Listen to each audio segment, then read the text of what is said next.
Banda, este fin de semana se estrena El Teléfono Negro 2, la anticipada secuela de The Grabber o El Raptor, ese enigmático personaje que nos presentaron en la anterior entrega y que la neta lo desarrollaron de gran forma para ser uno de los más terroríficos de los últimos años, en el que el director Scott Derrickson decidió no darle una historia de origen al mismo porque quería retratar que el miedo a lo desconocido es más grande y poderoso de lo que creíamos, además de que de cierta manera le iban a quitar ese misticismo y oscuridad que traía consigo en cada una de las escenas, que si me lo preguntan es más que una increíble idea, ya que se pudieron enfocar en otros aspectos que hicieron de la primera entrega un gran éxito, tanto entre fans del terror como en la taquilla mundial, donde hizo $160 millones con un presupuesto de 18, así que era más que obvio que harían una secuela, y justo cuando Scott Derrickson dejó de lado la secuela de Doctor Strange, pudo concentrarse en la historia de esta continuación, que desde los avances prometía conseguir una experiencia aún más terrorífica que la primera, con un enfoque que solo iba a expandir ciertas cosas que ya nos habían presentado en la antecesora, y además de que ahora veríamos en qué mood iban a tratar desde el más allá al Raptor para aterrorizar de nueva cuenta a los protagonistas, así que después de todo este choro, al fin tuve chance de verla en el cine, y la neta es que si bien para mí no es mejor que la primera entrega, cumple de buena forma en ser una continuación interesante y que ata ciertos cabos sueltos, pero creo que tenían más potencial con lo que intentaban contarnos en esta secuela. La sinopsis de la película nos habla sobre cómo Gwen y Finney están viviendo tiempo después con las secuelas que les dejó el evento traumático que vivieron a manos del Raptor, en el que Gwen empieza a experimentar una serie de pesadillas que le intentan revelar un oscuro secreto del pasado y que la llevarán junto a Finney al campamento Alpine Lake, en el que unos niños desaparecieron y todo indica que el Raptor estuvo detrás de ello, por lo que tendrán que averiguar por qué los sigue aterrorizando desde el más allá y qué conexión tienen los niños del campamento con ellos. Ok gente, la neta es que yo tenía muchas ganas de ver lo que iban a proponer con esta secuela, ya que la primera entrega se me hizo bastante buena, con un estilo bastante vintage, y el Raptor se convirtió en uno de mis personajes de terror favoritos, además de que el estilo del director Scott Derrickson en el género siempre ha sido de mi agrado. Esa manera particular de hacer todo un feeling turbio y oscuro desde Sinister ha hecho que sea de mis directores favoritos del terror, así que era más que obvio que mis expectativas estaban un poco más altas al tratarse del Raptor y cómo iban a desarrollarlo ahora como una especie de Freddy Krueger atacando desde las pesadillas de Gwen, así que ahora que tuve chance de verla, la verdad es que la misma funciona como película palomera para ir con tus compas a divertirte sin molestar a los demás, claro, para ir con tu pareja y pasarla chido un rato, o incluso si quieres algo entretenido solamente, ya que la historia en general quizá le hace falta un punch para que sea algo aún más sorprendente, ya que tienen ciertas propuestas dentro de la trama que nos anticipan un oscuro y turbio desarrollo para los personajes, pero creo que al final tropieza un poco al no saber cómo continuar con estos aspectos que genera que solo sea una entrega más del género de terror que termina por funcionar para esta época de Halloween. Así que sin más chorros, vámonos de lleno con lo que salió bien y lo que pudo salir mejor en esta continuación del Raptor en el cine.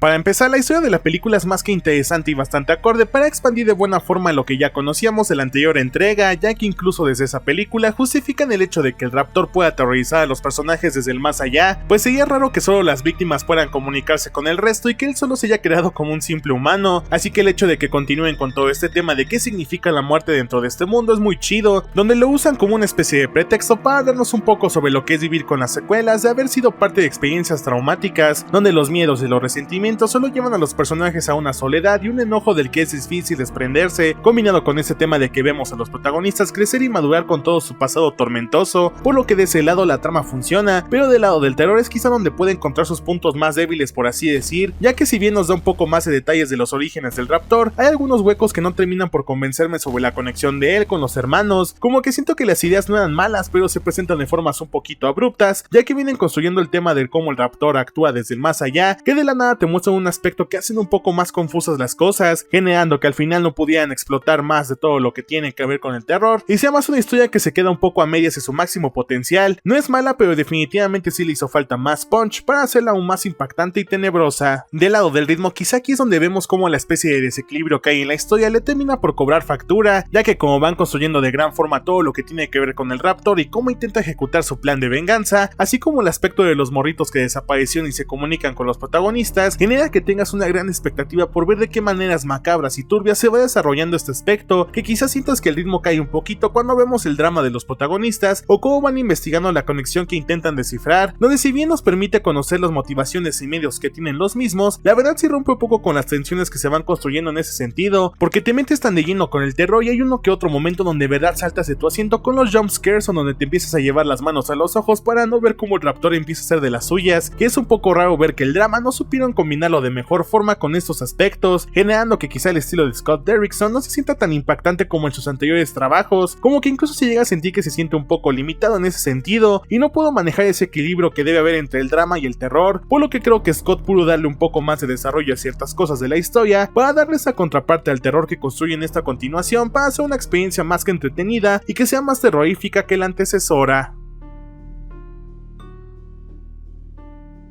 Del lado de las actuaciones, aquí es donde sí podemos decir que se hicieron mejor las cosas, ya que cada miembro del elenco se rifa bastante, empezando con quien para mí es la protagonista de la película, que es Madeleine McGraw como Gwen. La neta es que esta morrita desde la antecesora se ha desempeñado muy bien como esta chica que tiene visiones en sus sueños, como que aquí le dan más rienda suelta en la cuestión de que ella es la más afectada de las acciones del Raptor, y logra mantener por buen rumbo la historia al ver cómo tiene este conflicto interno y externo, al no saber cómo lidiar con esa habilidad que tiene, y en descubrir por qué sus pesadillas se vuelven peores cada día, por lo que Madeleine logra hacer un gran trabajo al cargar con la mayoría del peso dramático de la trama, al igual que el gran Mason Thames, que vemos una versión más madura por así decir de Finney, donde está lidiando con las secuelas de lo que vivió al ser víctima del Raptor y cómo carga con ese miedo y el trauma que le dejó enfrentarse a ese enigmático personaje, donde Mason logra darle un gran toque a ese dolor que carga Finney y logra expresar de buena forma la ola de emociones que vive. Lo dije cuando salió el live action en Cómo entrenar a tu dragón, el vato tiene mucho futuro por delante, sin embargo el que sigue siendo igual de genial y macabro es Ethan Hawke como el Raptor, que aunque me hubiera gustado verlo más en pantalla, la neta es que el actor logra ponerte los pelos de punta tan solo en la manera en que se mueve, le da más oscuridad y misticismo al personaje a través de cómo se expresa de diferentes formas, que aprovecha cada segundo que sale para darnos escalofríos, así que si por algo ya es icónico este personaje es gracias al actor, y obvio tampoco podemos dejar de lado de Mian Bichir, Ayana Rivas o Miguel Mora, que si bien sus personajes les falta desarrollo, logran ser un buen complemento para el viaje de los protagonistas. Del lado de la fotografía, la neta es que también aquí hay muchas cosas que me gustaron, ya que definitivamente el desarrollar la mayor parte de la película en un campamento y en una época de tormenta de nieve le da un plus para que el feeling se sienta aún más terrorífico, porque no sé ustedes, pero a mí me daría mucho miedo estar en un lugar así de noche, pero bueno, el chiste es que logra crear muy buenas secuencias que nos hace ver que hubo una buena propuesta para sacarle provecho al tema de cómo todo se desenvuelve en este cruce desde el más allá y el mundo real, donde hay escenas que logran construir de buena forma para hacer ver cómo el poder del Raptor creció y solo es una versión aún más retorcida e intensa de lo que ya habíamos visto de él, donde aquí sí notamos cómo el estilo del director se mantiene intacto a la hora de mostrarnos estas secuencias que siempre me han dado escalofríos con este toque fan footage o tipo POV, donde tienen este grano que la hace parecer película casera antigua o vintage que se ha manejado en la mayoría de sus proyectos, en el que además logra jugar con los ángulos y la iluminación para aprovechar al máximo toda la ola de emociones que genera el Raptor cada vez que aparece en pantalla, por lo que a nivel visual la película se rifa bastante y logra hacer un gran trabajo que hace que valga la pena ver en una pantalla grande.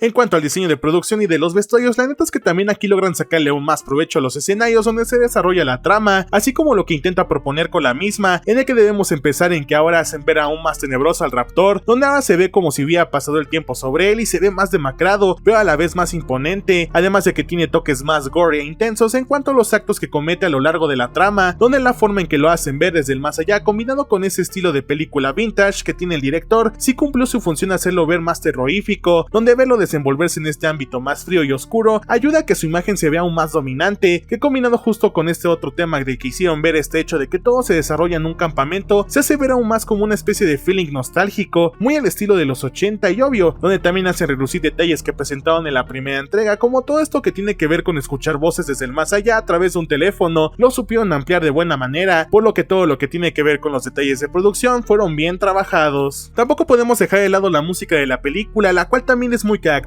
de lo que el director ha manejado en sus proyectos más relacionados al terror, donde las melodías que tiene la película solo aumentan más las vibras turbias y terroríficas que tiene la película, en el que hacen ver la figura del Raptor como algo imparable y difícil de combatir, dándole ese toque al ambiente aún más desolador y tenso de lo que ya es, donde también logran jugar con el diseño sonoro para hacer que las secuencias aún tengan más tensión, con los clásicos recursos de los jump scares para que saltes de tu asiento o para que se sienta que las cosas van escalando en intensidad conforme avanzan las mismas, y en el que incluso hacen uso de los silencios para hacer que te adentres más en todo lo que están desarrollando y hasta empiezas a sentirte como Mr. Bean cuando va al cine a ver películas de terror, así que del lado de la música y del diseño sonoro logran cumplir de buena manera para que tu experiencia sea un poco más terrorífica. En conclusión, El Teléfono Negro 2 es una secuela que cumple de buena manera en ser una continuación de este personaje llamado el Raptor y cómo empieza a aterrorizar a estos hermanos desde el más allá, donde la historia tiene muy buenas ideas para poder justificar una segunda entrega a partir de cosas que ya habían presentado en la antecesora, además de intentar crear una conexión más grande entre los protagonistas y este terrorífico ser, en el que nos muestran buenos detalles sobre los orígenes de este último, que sin duda le hacen ver más tenebroso y macabro. Sin embargo, la trama le cuesta un poco de trabajo encontrar un equilibrio en saber desarrollar varias cosas como los conflictos internos y externos de los personajes, la conexión más oscura que tienen con el Raptor y en cómo este último puede hacer de las suyas desde el más allá y por qué funciona de la forma en que lo hace, generando que el ritmo tambalee un poco y que dependa mucho de tus expectativas, saber si hacen bien las cosas o se quedan a medio camino del potencial que tenían a la mano. Aunque eso sí, dejando de lado la historia, hay muchas cosas que se rescatan de gran manera, como las actuaciones que son bastante buenas. Tanto Madeleine McGraw y Mason Thames se rifan como estos hermanos que tienen que lidiar de nueva cuenta con el Raptor, mientras que este último sigue siendo genial y aterrador gracias a la increíble actuación de Ethan Hawke. Además podemos destacar muchos detalles como la fotografía, que en general el tono es un poco más gore y crudo, el diseño de producción o los aspectos sonoros, así que sin más choros, para mí la calificación de la película es de 7 de 10. La neta es que sí esperaba algo más con las ideas que venían manejando, pero a pesar de ello me la pasé bien. No considero que sea mejor que la primera entrega, pero es una buena opción para ver en esta época de Halloween. Deja en los comentarios qué te pareció la película si ya la viste, tu opinión es importante para mí y hace que este espacio sea más abierto y diverso para todo tipo de perspectivas. Solo recuerda no ofender a los demás, así como decirme cuáles son tus películas favoritas para ver en esta época de Halloween. Literal, estamos en la mejor etapa del año. Las mías definitivamente son la primera de La Noche del Demonio, la saga de VHS y Freddy contra Jason. Próximamente habrá una sorpresa en el canal con esta última película. Gracias por ver el video, no olvides suscribirte, activar la campanita, darle like al video y compartir con tus amistades y familiares. Va a hacer crecer este espacio como mis ganas de que sigan explorando más detalles con el Raptor. Siento que aún hay algo más que pueden hacer con este personaje que tiene mucho potencial. Acá te dejo las redes sociales del canal donde también hablo de cine y series. Gracias por tu apoyo y preferencia. Mi nombre es Fidel Deckard y esto fue El Rollo Oculto con la reseña del Teléfono Negro 2. Nos vemos la próxima.